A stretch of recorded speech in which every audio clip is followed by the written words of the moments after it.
Hello नमस्कार साथियों, study 91 में मैं नीरज मिश्रा आप सभी का हार्दिक स्वागत करता हूं। पहले दोस्तों, जैसा कि आप सब जानते हैं, हम लोग एक इंपॉर्टेंट सेगमेंट पर बात कर रहे हैं। बहुत ही जबरदस्त सेशन है। आज हम लोग इस समय पूरे इंडियन इकोनॉमी के प्रश्नों को सॉल्व कर रहे हैं, और ऐसे प्रश्नों को जो आपके एग्जाम में मोस्ट इंपॉर्टेंट 200 प्रश्न हैं, जहां से अक्सर उसी में से मिला जुला करके आपके एग्जाम में प्रश्न पूछ लिए जाते हैं। और तो उसी से संबंधित हम आज आपको चौथा पार्ट आपके बीच में प्रोवाइड करा रहे हैं। मतलब इसका मतलब ये हो चुका कि आप लोग 120 प्रश्नों को सॉल्व कर चुके हैं। आपने 120 नहीं, कम से कम 500 प्रश्नों को सॉल्व किया है, अगर आपने शानदार तरीके से एक्सप्लेनेशन को देखने का प्रयास किया होगा तो इसी की कड़ी में आज हम लोग बात करेंगे अपने फोर्थ पार्ट की।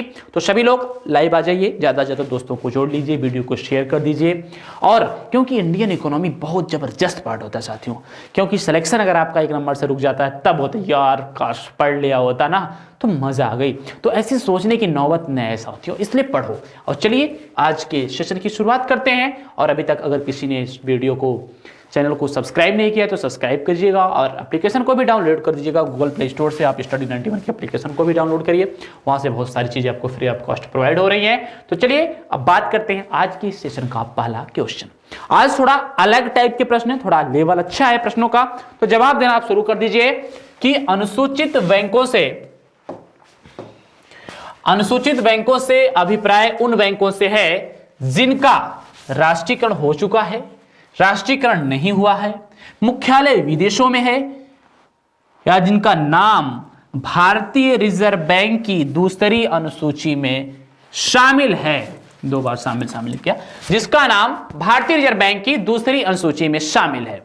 तो अनुसूचित बैंक अक्सर आप लोग पढ़ लेते हैं यार, अनुसूचित बैंक। तो अनुसूचित बैंक वे बैंक्स होती हैं जिनका नाम आरबीआई अधिनियम 1934 की धारा 2 में शामिल है। कहां? आरबीआई अधिनियम 1934 की धारा 2 में जिन बैंकों का नाम शामिल है वे सभी के सभी कौन सी बैंक हैं? अनुसूचित बैंक हैं। तो प्रश्न उठता है सर आरबीआई अधिनियम 1934 क्या है? तो देखिए, वर्तमान समय में बैंकिंग से संबंधित 2 अधिनियम भारत देश में चलते हैं। एक चलता है आरबीआई एक्ट 1934। क्या? RBI act 1934। बैंकिंग से संबंधित सिर्फ 2 ही अधिनियम हैं। एक है बैंकिंग विनियमन अधिनियम 1949। क्या? बैंकिंग विनियमन अधिनियम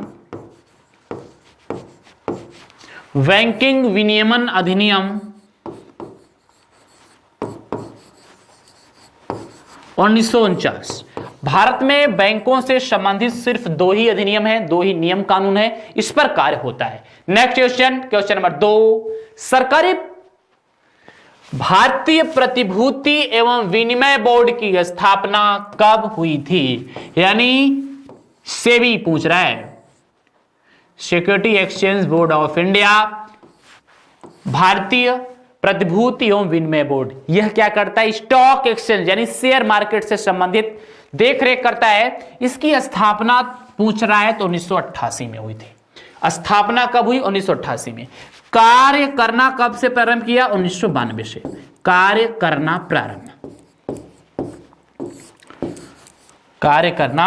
प्रारंभ कब से कर दिया? तो कार्य करना प्रारंभ कर दिया 1992 से। चलिए नेक्स्ट क्वेश्चन नंबर 3, भारत बैंकों द्वारा जनित साख का नियंत्रण कौन करता है? बहुत सही, बैंकों द्वारा जनित साख पर कंट्रोल कौन करता है? कौन साख कम करता है, कौन ज्यादा करता है? कंट्रोल करने का मतलब रोकना नहीं होता, कंट्रोल करने का मतलब होता है बैलेंस बना करके चलना। क्या है? कंट्रोल करने का मतलब क्या होता है? बैलेंस बना करके चलना। तो साख पर कौन नियंत्रण करता है? तो आपको पता है भारतीय रिजर्व बैंक। देखिए एक चीज यहां रखिएगा, क्रेडिट कंट्रोल। साख नियंत्रण का मतलब क्या होता है? Credit control. और क्रेडिट कंट्रोल का कार्य किसका है? आरबीआई का है। लेकिन क्रेडिट रेटिंग या क्रेडिट क्रिएशन का कार्य किसका है? क्रेडिट क्रिएशन, साख सृजन या रेटिंग, तो साख सृजन का कार्य किसका है? बैंक। कौन से बैंक? वाणिज्यिक बैंक। बहुत सही साथियों। बहुत शानदार तरीके से आवाज को बस सुनते रहिए, बाकी सारी चीजें आपको समझ में आएंगी। क्रेडिट क्रिएशन यानी साख सृजन का कार्य किसका है? वाणिज्यिक बैंकों का। सर साख क्या है? तो साख का मतलब होता है वित्त की व्यवस्था। साख से क्या मतलब है? साख से मतलब है वित्त की व्यवस्था से, फाइनेंशियल मैनेजमेंट। चलिए 4 नंबर, निम्नलिखित में से किस बैंक में कोई व्यक्ति अपना खाता नहीं खोल सकता है? बताइए किस बैंक में खाता नहीं खोल सकता है? शहरी सहकारी बैंक, क्षेत्रीय ग्रामीण बैंक, भारतीय रिजर्व बैंक, अनुसूचित व्यापारिक बैंक। तो किस बैंक में कोई व्यक्ति अपना खाता नहीं खोल सकता? तो आरबीआई में कहां खोल सकता है भैया? आरबीआई में हम खाता नहीं खोलते, हम कॉमर्शियल बैंकों में भी खोलते हैं, क्षेत्रीय ग्रामीणों में और सहकारी बैंकों में भी खोलते हैं। सिर्फ कहां नहीं खोल सकते? हम अपना खाता रिजर्व बैंक में नहीं खोल सकते, आरबीआई में नहीं खोल सकते। बहुत सही। नेक्स्ट आप बताइएगा, बहुत इंपॉर्टेंट क्वेश्चन। रिजर्व बैंक के नोट निर्गमन के पास हर समय कम से कम कितने मूल्य का स्वर्ण कोष रहना चाहिए? तो देखिए जो नोट निर्गमन है, समझ लीजिएगा, तब सारी चीजें समझ में आ जाएंगी। रटना तो अलग चीज है दोस्तों, समझना बहुत बड़ी चीज होती है। नोट निर्गमन जो हमारे यहां भारतीय रिजर्व बैंक नोट निर्गमन का कार्य करती है, उसके लिए एक मिनिमम रिजर्व सिस्टम है, एमआरएस सिस्टम है। वह कितने का है? 200 करोड़ का है। और यह एमआरएस सिस्टम कब अपनाया गया? 1957 में अपनाया गया। कब? 1957। इस 200 करोड़ में से कम 115 करोड़ का, कितना? 115 करोड़ का क्या होना चाहिए? गोल्ड होना चाहिए, स्वर्ण होना चाहिए। और 85 करोड़ में 2 चीजें होनी चाहिए। क्या क्या होनी चाहिए? एक होना चाहिए फॉरेन करेंसी, विदेशी मुद्रा, और एक होना चाहिए गवर्नमेंट सिक्योरिटीज। क्या? गवर्नमेंट सिक्योरिटीज, सरकारी प्रतिभूति। तो क्या पूछ रहा है कि स्वर्ण कोष, तो स्वर्ण कोष 115 करोड़ का होना चाहिए। सारी बातें मैंने आपको बता दी, आपके सामने आप लिखा है, आप देख सकते हैं। ठीक है। तो पूछेगा कि भारत में नोटों का निर्गमन किस आधार पर होता है? तो न्यूनतम कोष प्रणाली के आधार पर होता है। किस आधार पर होता है? तो न्यूनतम कोष प्रणाली, मिनिमम रिजर्व सिस्टम, उसको एमआरएस भी कहा जाता है, न्यूनतम कोष प्रणाली। ठीक। नेक्स्ट, इंपीरियल बैंक की स्थापना किस वर्ष की गई थी? देखिए यहां पर एक चीज जो है, ये इंपीरियल बैंक ऑफ इंडिया ही, इंपीरियल बैंक ऑफ इंडिया ही आगे चल करके, इंपीरियल बैंक ही आगे चल करके कब? जुलाई 1955 में क्या बना? स्टेट बैंक ऑफ इंडिया बना। इसकी स्थापना हुई थी 1921 में। 1921 में 3 बैंकों को मिला करके इसकी स्थापना हुई थी। किसकी? इंपीरियल बैंक ऑफ इंडिया की। कौन किसको किसको मिलाया गया था? तो मिलाया गया था बैंक ऑफ बंगाल को। किसको? बैंक ऑफ बंगाल को, बैंक ऑफ बॉम्बे को, और बैंक ऑफ मद्रास को।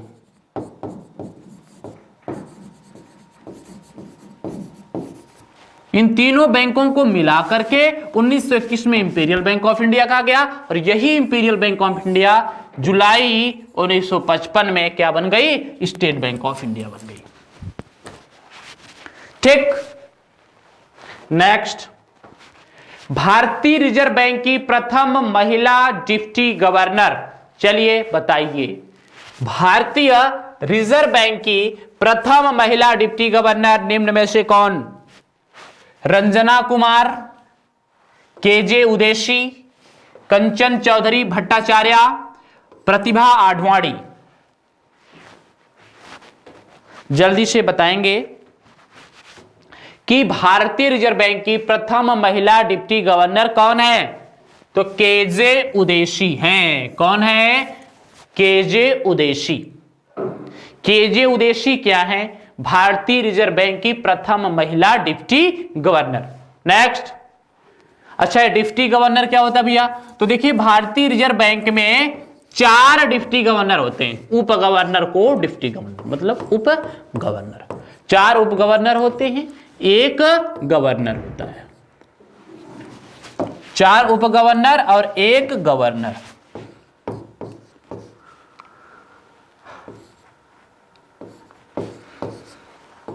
एक गवर्नर होता है।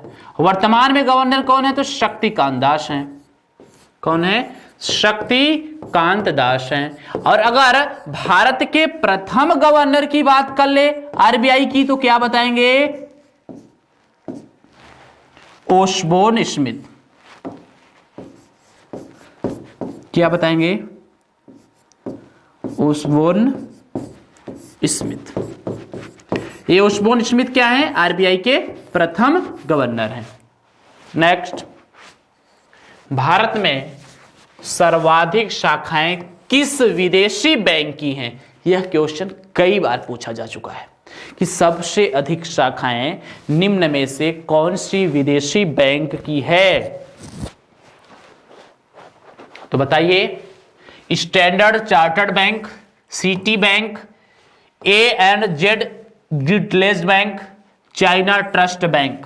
तो सबसे अधिक अकाउंट किस बैंक के हैं? Standard Chartered Bank. ये बैंक कहाँ की है? यूएसए की है। कहाँ की है?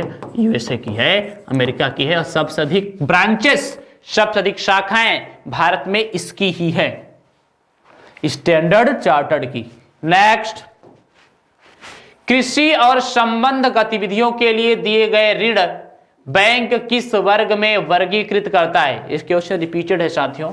आप बताइएगा, कृषि और संबंध गतिविधियों के लिए दिए गए ऋण बैंक किस वर्ग में वर्गीकृत करते हैं? वैयक्तिक ऋण, प्राथमिकता प्राप्त क्षेत्र ऋण, व्यापारिक ऋण या कॉर्पोरेट ऋण। देखिए व्यापारिक ऋण ये बैंक देते हैं, कॉर्पोरेट ऋण जो हमारे बिजनेसमैन होते हैं विदेश से लेते हैं, वैयक्तिक ऋण और पर्सनल लोन होता है। कृषि भैया प्राथमिक क्षेत्र में, इतना तो कॉमन सेंस है, आप लोग आराम से इसको समझ सकते हैं। कृषि किसके अंतर्गत है? प्राथमिक क्षेत्र के अंतर्गत आता है। इसलिए जो कृषि या कृषि से संबंधित ऋण दिए जाते हैं ना प्राथमिक क्षेत्र के ही कहलाएंगे। नेक्स्ट, अब आप बताएंगे मुद्रास्फीति की शून्य दर उस वर्ष में अवश्य मानी जाती है जब वर्ष के प्रत्येक सप्ताह में मुद्रास्फीति की दर वार्षिक दर से शून्य हो। वर्ष के प्रत्येक सप्ताह में मुद्रास्फीति की वार्षिक दर घटती जाए, वर्ष में मुद्रास्फीति की दर बढ़े और फिर घटे, वर्ष के प्रत्येक सप्ताह में मुद्रास्फीति की वार्षिक दर स्थिर रहे। मुद्रास्फीति की दर शून्य मानी जाती है जब वर्ष के प्रत्येक सप्ताह में मुद्रास्फीति की वार्षिक दर घटती जाए, तभी तो मुद्रास्फीति शून्य मानी जाएगी। ठीक। नेक्स्ट, मुद्रास्फीति को अस्थायी रूप से किस प्रकार नियंत्रण किया जा सकता है? मुद्रास्फीति यानी महंगाई, पूछ रहे हैं कि महंगाई को अस्थायी रूप से कैसे रोका जा सकता है? कर में वृद्धि करके, मूल्यों में कमी करके, मुद्रा आपूर्ति की वृद्धि, कर नियंत्रण करके या निर्यात वृद्धि द्वारा। देखिए जो मुद्रा आपूर्ति है, अगर हम मनी सप्लाई को कंट्रोल कर दें, मनी सप्लाई को अगर हम कंट्रोल कर दें, कम कर दें, तो इन्फ्लेशन कंट्रोल हो जाता है और अस्थायी रूप से कंट्रोल हो जाता है मनी सप्लाई को कम करने से। तो इसका जवाब यही होगा। अच्छा ये क्यों होता है ये भी समझ लीजिए भैया। देखिए क्या है ना, जब मनी सप्लाई कम होगी इसका मतलब हमारे पास पैसे कम होंगे। इसका एक कारण है, हमारे पास पैसे कम होंगे तो हमारी हो जाएगी डिमांड कम, और अगर डिमांड कम हो जाएगी तो आ जाएगा मंदी, और मंदी का मतलब होता है कंट्रोल, किसको? महंगाई को। नेक्स्ट, मुद्रास्फीति किस कारण से होती है? मुद्रास्फीति किस कारण से होती है? महंगाई कब आती है? उत्पादन में कमी या ह्रास, मुद्रापूर्ति में वृद्धि तथा उत्पादन में कमी। मुद्रापूर्ति में वृद्धि और उत्पादन में वृद्धि। तो आप बताएंगे मुद्रास्फीति कब होती है? मुद्रास्फीति तभी होगी भैया जब मनी सप्लाई ज्यादा होगा। क्या होगा? मनी सप्लाई ज्यादा होगा तब होगी मुद्रास्फीति। मतलब मुद्रा आपूर्ति में वृद्धि होगी तब मुद्रास्फीति होगी। अच्छा क्यों होगी? देखिए जब मनी सप्लाई ज्यादा होता है ना तो डिमांड होती है। आप बताओ अगर मांग ज्यादा रहती है किसी वस्तु या सेवा की ना तो उसकी कीमत बढ़ जाती है, और कीमत बढ़ना ही तो महंगाई कहलाती है। कीमत क्या हो जाती है? बढ़ जाती है। इसका पीडीएफ भी आपको डिस्क्रिप्शन बॉक्स में प्रोवाइड करा दिया जाएगा साथियों। और साथ ही मैं आपके बीच में कंटिन्यू उपस्थित हूं कमेंट सेक्शन में, तो आप लोग अच्छे से जो भी कुछ पूछना हो आप लोग आराम से कमेंट्स के माध्यम से अपनी क्यूरीज को ढाल सकते हैं और हम आपसे डिस्कस करेंगे। ठीक है ना? तो चलिए क्वेश्चन नंबर 13। भारत में सर्वप्रथम पत्र मुद्रा का चलन कब प्रारंभ हुआ था? पत्र मुद्रा का चलन 1542 में, 1601 में, 1680 में या 1806 में। पत्र मुद्रा जो पेपर वाली करेंसी है वह भारत में कब से शुरू की गई? यह क्वेश्चन है। बताइए भैया। पत्र मुद्रा तो बहुत सही, मिला जुला जवाब 1806 में। भारत में पहली बार पेपर करेंसी 1806 में आई।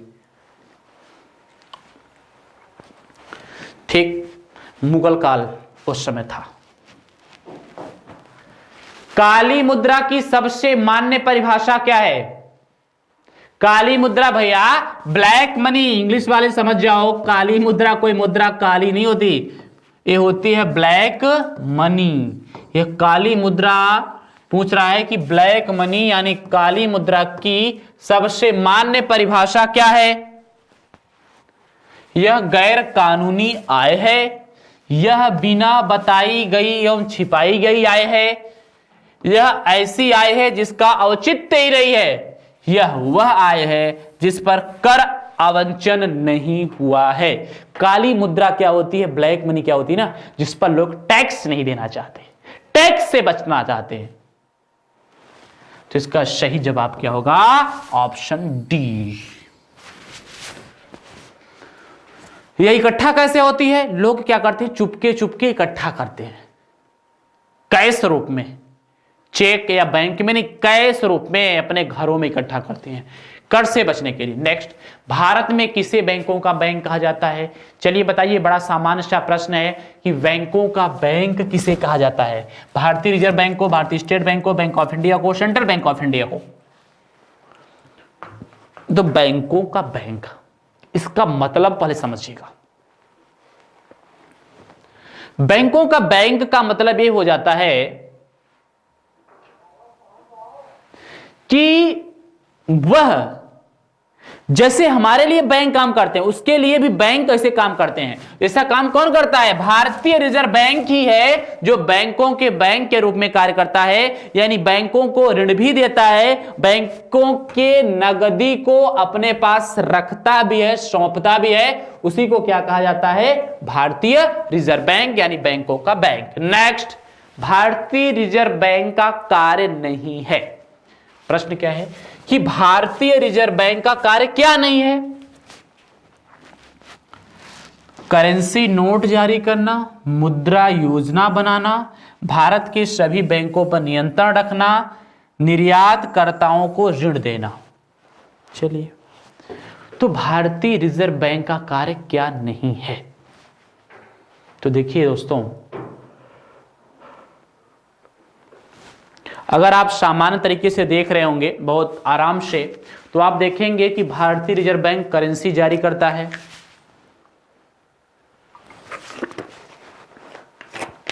क्या करता है? करेंसी जारी करता है, एक कार्य हो गया। मुद्रा योजना बनाता है, एक कार्य भी हो गया। सब भारत के सभी बैंकों पर नियंत्रण करता है, लेकिन निर्यातकर्ताओं को ऋण नहीं देता। निर्यातकर्ताओं को ऋण नहीं देता। उसको ऋण कौन देते हैं? बैंक देते हैं, कॉमर्शियल बैंक देते हैं, भारतीय रिजर्व बैंक नहीं देता है। चलिए नेक्स्ट क्वेश्चन, निम्नलिखित में कौन मुद्रा का कार्य नहीं है? मुद्रा का कार्य नहीं है।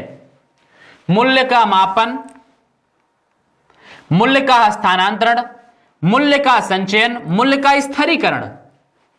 मुद्रा मनी का कार्य क्या है? पूछ रहा है। मापन तो है, मुद्रा में तो पैसे को गिनते हैं। मुद्रा में एक स्थान से मूल्य एक स्थान से दूसरे स्थान पर जाता है, उसी में संचय करते हैं, लेकिन स्थिरीकरण का काम मुद्रा का नहीं है। मुद्रा का कार्य मुद्रा स्थिरीकरण का नहीं है।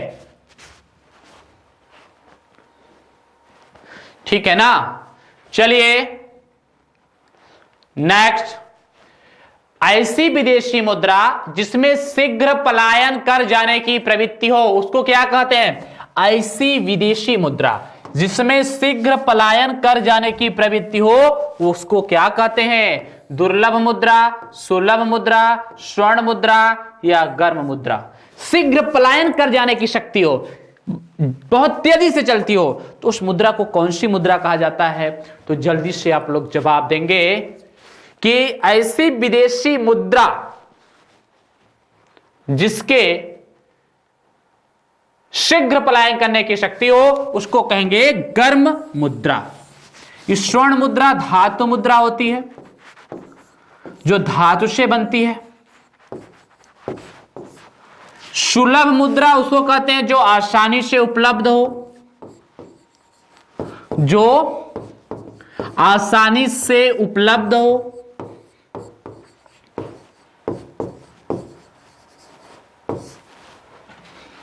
ये कौन आसानी से उपलब्ध होता है? किस देश की मुद्रा?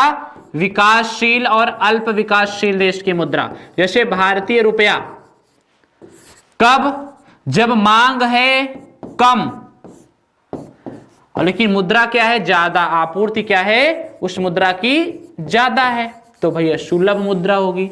इसका जस्ट उल्टा हो जाती है दुर्लभ मुद्रा, जो आसानी से उपलब्ध ना हो, जैसे डॉलर, जो आसानी से उपलब्ध ना हो, जैसे डॉलर। मतलब जिस मुद्रा की डिमांड क्या हो? ज्यादा हो और सप्लाई क्या हो? कम हो। ठीक है ना? तो उसको बोलते हैं दुर्लभ मुद्रा। नेक्स्ट, किन देशों की मुद्रा प्रायः हार्ड करेंसी होती है? हार्ड करेंसी का मतलब दोस्त दुर्लभ मुद्रा, सॉफ्ट करेंसी का मतलब सुलभ मुद्रा। तो किन देशों की मुद्रा प्रायः हार्ड करेंसी होती है? हार्ड करेंसी, एक चीज तो क्लियर कर लेना, हार्ड करेंसी का मतलब क्या है? कि जो आसानी से न मिले उसको बोलते हैं दुर्लभ। कौन सी देशों की मुद्रा हार्ड करेंसी होती है? विकसित देशों की। और विकासशील और अल्प विकासशील देशों की कौन सी मुद्राएं होती हैं? वो सॉफ्ट करेंसी होती हैं। अभी अभी मैंने बताया, देखिए यहां पे बताया हार्ड करेंसी, ये दुर्लभ मुद्रा को ही हार्ड करेंसी कहा जाता है। क्या कहा जाता है? Hard currency.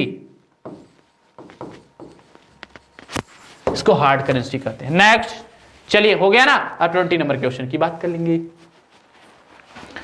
सरकार द्वारा पुरानी मुद्रा को समाप्त कर नई मुद्रा चलाना क्या कहलाता है? अवमूल्यन, विमुद्रीकरण, मुद्रा संकुचन या मुद्रास्फीति। तो सरकार द्वारा पुरानी मुद्रा को समाप्त कर नई मुद्रा चलाना, इतना तो पता होगा, नोटबंदी कहते हैं उसको आप लोग, लेकिन उसको इकोनॉमी के लैंग्वेज में, इकोनॉमी के शब्दों में क्या कहते हैं? विमुद्रीकरण कहते हैं। स्वतंत्र भारत में विमुद्रीकरण कितनी बार हुआ है? नोटबंदी, तो आप कहेंगे सर 2 बार। कब कब? एक बार 1978 में और एक बार 2016 में। ठीक, चलिए नेक्स्ट। निम्नलिखित में कौन मुद्रा आपूर्ति नियंत्रण में सहायक नहीं है? मुद्रा आपूर्ति नियंत्रण, मुद्रा आपूर्ति नियंत्रण का कार्य किसका है? आरबीआई का है। मनी सप्लाई कंट्रोल किसके माध्यम से करता है? एमपीसी के माध्यम से करता है, मौद्रिक नीति समिति। इसके पास 6 चीजें होती हैं, अगर इन 6 में से कोई भी आपके ऑप्शन में नहीं है, इसका मतलब वो सहायक नहीं है। किसके माध्यम से करता है? रेपो रेट के माध्यम से, रिवर्स रेपो रेट के माध्यम से,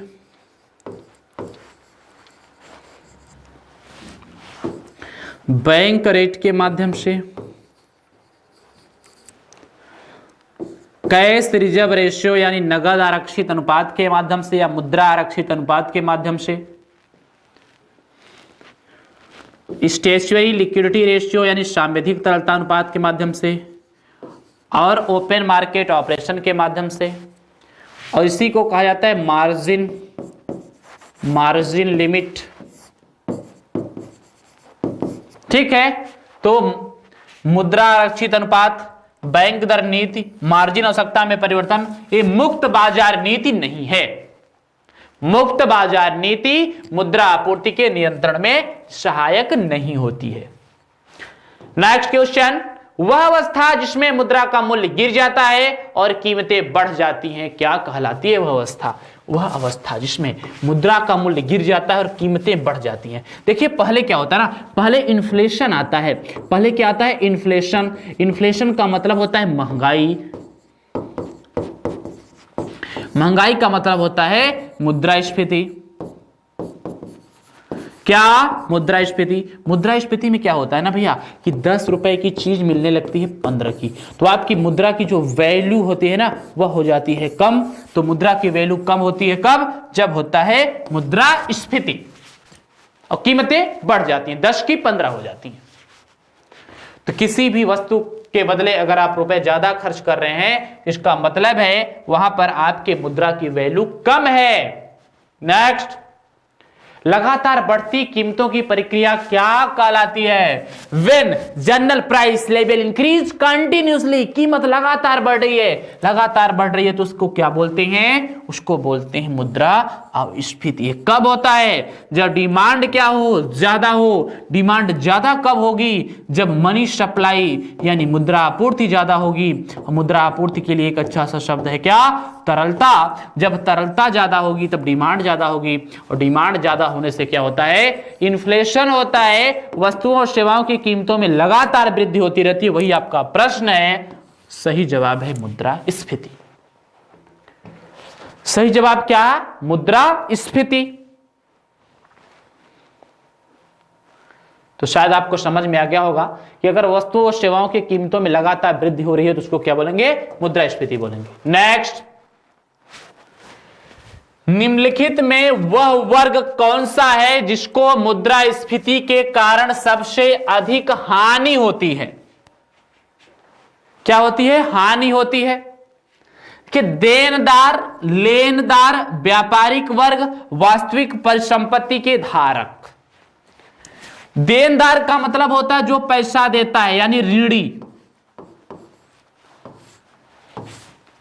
और लेनदार मतलब ऋणदाता। नहीं, माफ कीजिएगा,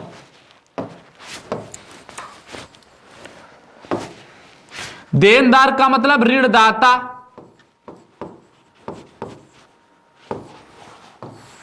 और लेनदार का मतलब ऋणी। क्या पूछ रहा है? किसको लाभ होता है? समझिएगा, किसमें? मुद्रास्फीति में। 500 रुपए का कोई चीज है, वह किसी को दे दिया उधार, इसको 500 उधार दे दिया, तभी तो वह ऋणदाता कहलाएगा ना।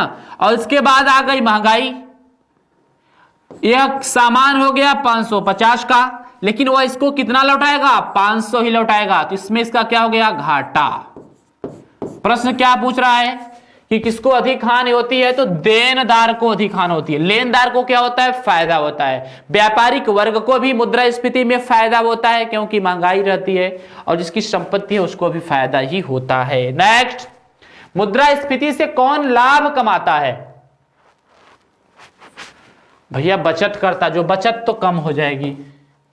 ऋणदाता लाभ कमाता है या ऋणी कमाता है? अभी देखा, अभी देखिए, ये ऋणी जो है ना यह लाभ कमाता है। क्यों? क्योंकि 550 की वस्तु को 500 में पहले पर उधार खरीद रखा था, अब उसको 500 ही तो चुकाना है। तो भैया तो आप जानते हैं ना कि आप जितने पर खरीदते हैं, भले उधार खरीदते हैं, चुकाना तो आपको उतने पर ही है। सबसे अधिक फायदे में, सबसे अधिक लाभ में कौन रहता है? तो सबसे अधिक लाभान्वित रहता है कौन? ऋणी। कौन रहता है? ऋणी रहता है। ठीक है, चलिए नेक्स्ट क्वेश्चन। मुद्रास्फीति की उच्च दर और बेरोजगारी की उच्च दर की एक साथ उपस्थिति को क्या कहते हैं? इसको तो स्टैगफ्लेशन कहते हैं।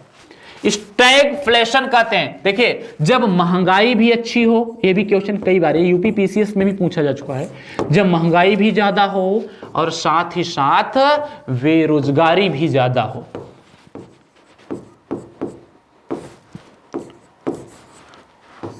जब महंगाई और बेरोजगारी दोनों क्या हो? ज्यादा हो, तब उस स्थिति को कहते हैं स्टैगफ्लेशन। क्या कहते हैं? स्टैगफ्लेशन।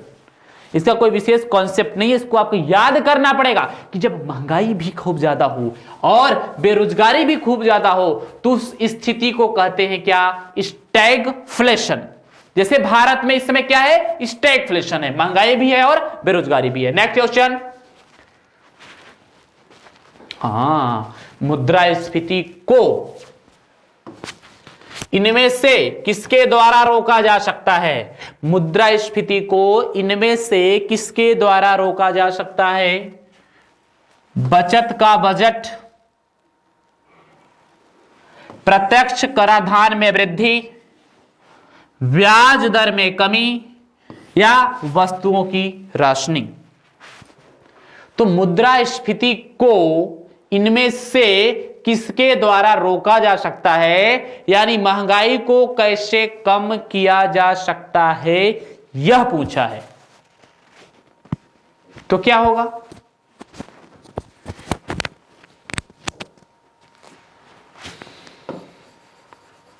यहां होना चाहिए वृद्धि। ऑप्शन थोड़ा गड़बड़ साथियों, माफी चाहता हूं। तो ब्याज दर में अगर वृद्धि कर दी जाएगी ना, तो तरलता हो जाएगी कम, और तरलता हो जाएगी कम तो मांग कम हो जाएगी, और मांग कम हो जाने से वस्तुओं एवं सेवाओं की कीमतों में कमी आ जाती है, जिससे क्या होता है? मुद्रास्फीति को नियंत्रित किया जाता है। भाई कीमत कम होना ही तो मुद्रास्फीति का नियंत्रण है। Next question. मूल्यह्रास किसके बराबर होता है? बहुत सही, इंपॉर्टेंट क्वेश्चन पूछा है, डिफरेंशिएशन पूछ लिया है कि मूल्यह्रास से किसके बराबर होता है? सकल राष्ट्रीय उत्पाद में से निवल राष्ट्रीय उत्पाद निकाल लिया, निवल राष्ट्रीय उत्पादन में से सकल राष्ट्रीय उत्पाद निकाल लिया, सकल राष्ट्रीय उत्पाद में से व्यक्तिगत आय निकाल लिया, और व्यक्तिगत आय में से व्यक्तिगत आय निकाल लिया। देखिए है क्या। पहली बात तो मूल्यह्रास समझिएगा क्या होता है। जब वस्तुओं एवं सेवाओं की उत्पादन होती है तो उस समय वस्तुओं और सेवाओं के उत्पादन में जो साधन लगते हैं उनके मूल्यों में कमी आती है कुछ समय में, तो उनको कहा जाता है मूल्यह्रास। और मूल्यह्रास कैसे प्राप्त करते हैं? देखिए मूल्यह्रास, जैसे मान लीजिए आपको एनएनपी प्राप्त करना है, आपको निवल राष्ट्रीय उत्पाद प्राप्त करना है, तो निवल राष्ट्रीय उत्पाद प्राप्त करने के लिए सकल राष्ट्रीय उत्पाद में से मूल्यह्रास को घटा देंगे। क्या करेंगे? मूल्यह्रास को घटा देंगे। अब कह रहा है कि मूल्यह्रास क्या है, तो हम क्या करेंगे? सकल राष्ट्रीय उत्पाद में से निवल राष्ट्रीय उत्पाद घटा देंगे। ठीक, राष्ट्रीय आय से संबंधित 2 वीडियो हमने आपके बीच में दे रखा है साथियों, अगर किसी ने नहीं देखा है तो जाकर के शानदार तरीके से इसको देखिएगा, बहुत इंपॉर्टेंट है। जीएनपी से एनएनपी को निकालने के लिए निम्नलिखित में से किसको घटाया जा सकता है? जीएनपी से एनएनपी निकालने के लिए निम्न में से किसको घटाया जाता है? अब अभी देखिए यहां पर हुआ था, जीएनपी से एनएनपी को निकालने के लिए किसको घटाया जाता है? मूल्यह्रास को घटाया जाता है। क्यों घटाया जाता है बताता हूं। देखिए जो जीएनपी है वह है ग्रोस वैल्यू, मतलब संपूर्ण वैल्यू, और संपूर्ण वैल्यू में से शुद्ध वैल्यू प्राप्त करने के लिए जो कमियां हुई हैं, नुकसान हुए, उसको घटा देते हैं। किसको घटा देंगे? हास्य को घटा देंगे। कौन से हास्य को? मूल्य हास्य को, डिप्रिसिएशन को घटा देंगे और मिल जाएगा क्या? NNP। तो किसको घटाते हैं? मूल्य हास्य को घटाते हैं। ठीक है ना? तो जा करके जितने लोगों ने नेशनल इनकम वाले चैप्टर को नहीं देखा होगा तो प्लीज एक बार सभी लोग जरूर देखिएगा। आपको मैंने वीडियो पढ़ाया है, आपके सामने वहां पे होगा। प्रति व्यक्ति आय क्या है? बहुत सही, प्रति व्यक्ति आय बराबर निव्वल राष्ट्रीय उत्पाद बटे जनसंख्या, कुल जनसंख्या बटे राष्ट्रीय आय, सकल राष्ट्रीय उत्पाद बटे जनसंख्या और राष्ट्रीय आय अपान कुल जनसंख्या। तो प्रति व्यक्ति आय बराबर होती है राष्ट्रीय आय अपान जनसंख्या। मतलब देश के हर नागरिकों के पक्ष में आने वाली जो रकम है, देश के हर नागरिकों के लिए जो रकम है, जो संपत्ति है, वही है प्रति व्यक्ति आय। समझ में आ रहा है? नहीं, प्रत्येक व्यक्ति के हिस्से में जो संपत्ति आती है उसी को प्रति व्यक्ति आय कहा जाता है। नेक्स्ट, अंतरराष्ट्रीय समुद्र। याद रखिएगा, बहुत इंपॉर्टेंट बात है। जीडीपी और जीएनपी में आपको यहां पे अंतर समझ में आएगा। अंतरराष्ट्रीय समुद्र यानी पानी में भारतीय मछुआरों द्वारा पकड़ी गई मछलियां निम्नलिखित में से किसकी जीडीपी होंगी?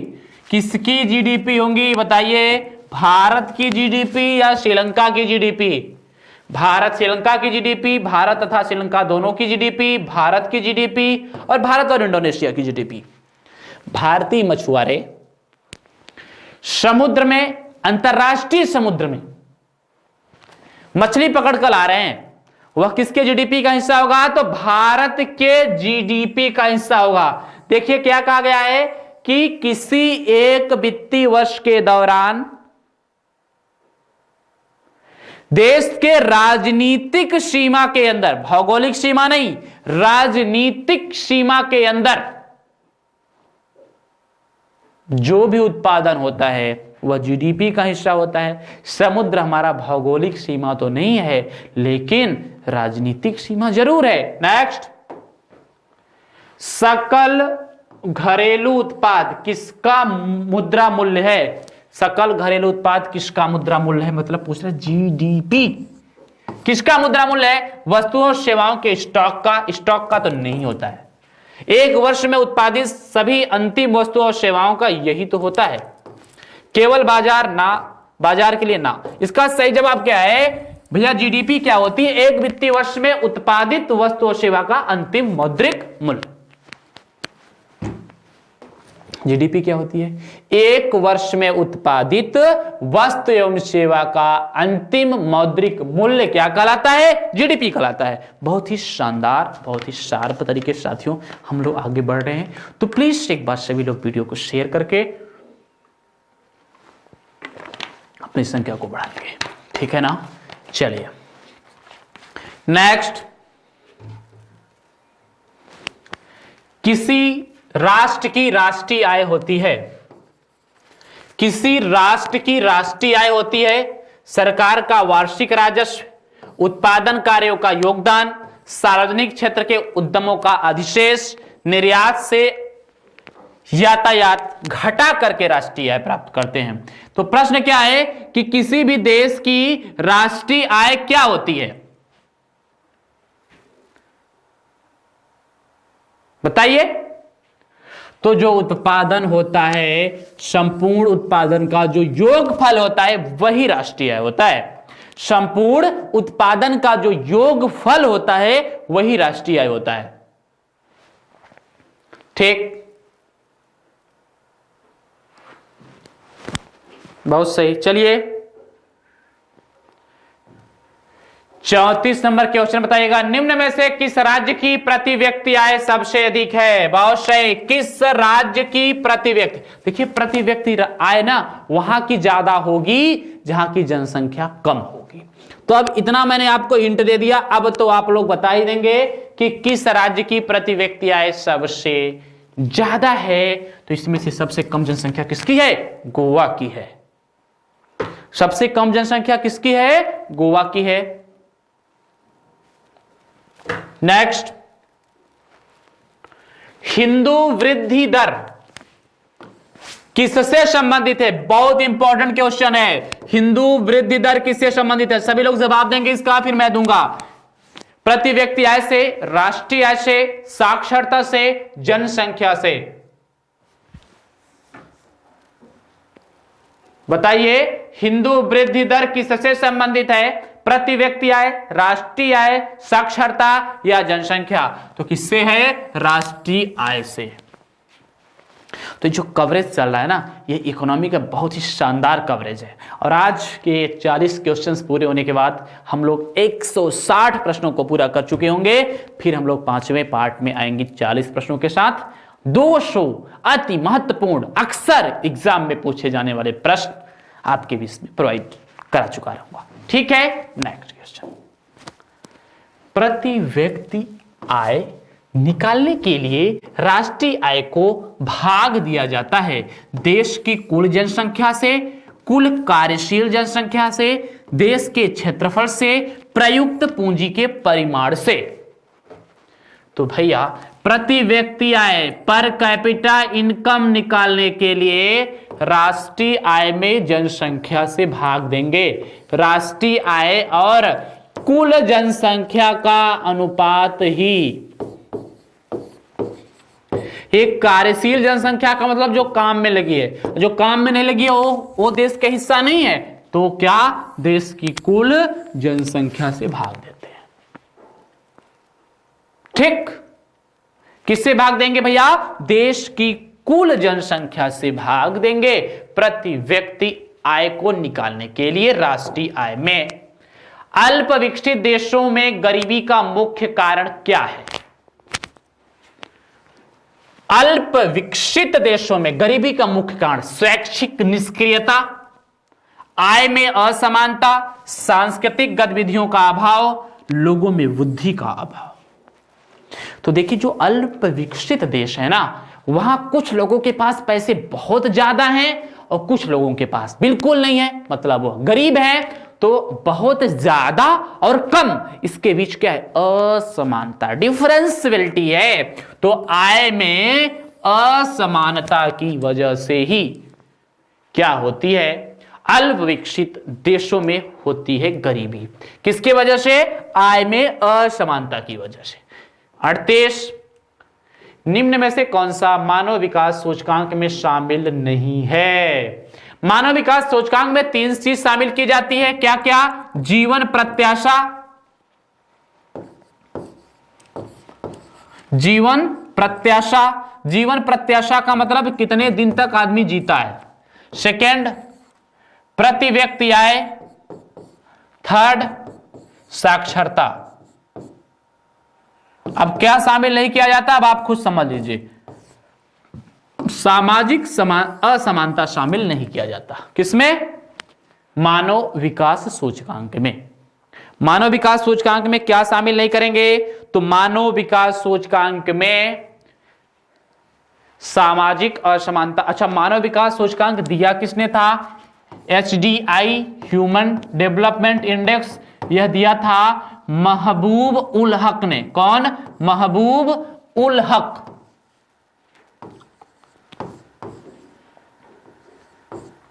ये पाकिस्तान के अर्थशास्त्री। ठीक है, नेक्स्ट। भारतीय अर्थव्यवस्था के उदारीकरण का अग्रदूत किसको कहा जाता है? डॉक्टर विमल जालान, डॉक्टर मनमोहन सिंह, PV नरसिम्हा राव या P चिदंबरम? भारतीय अर्थव्यवस्था के उदारीकरण का अग्रदूत किसे कहते हैं?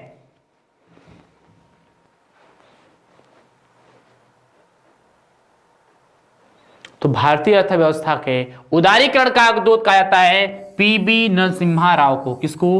PV नरसिम्हा राव को। चलिए, आज के सेक्शन का आखिरी क्वेश्चन, ऐसी अर्थव्यवस्था को क्या कहते हैं जिसका शेष विश्व से कोई संबंध नहीं होता? यह तो आप बता सकते हो। क्या समाजवादी अर्थव्यवस्था, संतृप्त या बंद, मिश्रित अर्थव्यवस्था या मुक्त अर्थव्यवस्था। तो ऐसी अर्थव्यवस्था जिसका दुनिया में किसी के साथ कोई संबंध न हो, ऐसी अर्थव्यवस्था जिसका दुनिया में किसी के साथ कोई संबंध न हो, उसको बंद अर्थव्यवस्था कहते हैं। लेकिन दोस्तों, वर्तमान समय में कोई भी देश इस कैटेगरी में नहीं आता है। वर्तमान समय में कोई भी देश बंद अर्थव्यवस्था की श्रेणी में नहीं आता है। ठीक है, तो चलिए अब मिलते हैं नेक्स्ट सेशन में। तब तक के लिए आप अपनी पढ़ाई को जारी रखिए और मिलते हैं। प्लीज आपको जरूर आना है अगले सेशन में कल ठीक 8 बजे। और सभी लोग इकोनॉमिक्स को एकदम ऐसा पढ़ लो ना, और जो लोग स्टार्टिंग के 3 फर्स्ट, सेकंड और थर्ड पार्ट को नहीं देखा होगा, प्लीज जाकर जरूर देखिएगा। आपका ज्यादा टाइम नहीं लगेगा, आप आराम से चीजों को कलेक्ट कर सकते हैं। बहुत ही शानदार तरीके से, बहुत ही समान तरीके से आपके बीच में टफ प्रश्नों को सॉल्व कराने का प्रयास मैंने किया है। ठीक है, thank you, best of luck, जय हिंद। फिर मिलते हैं नेक्स्ट सेशन में कल 8 बजे तक। तब तक के लिए अपना ध्यान रखने, परिवार का ध्यान रखिए और अपनी पढ़ाई को करते रहिए। Thank you, best of luck, जय हिंद।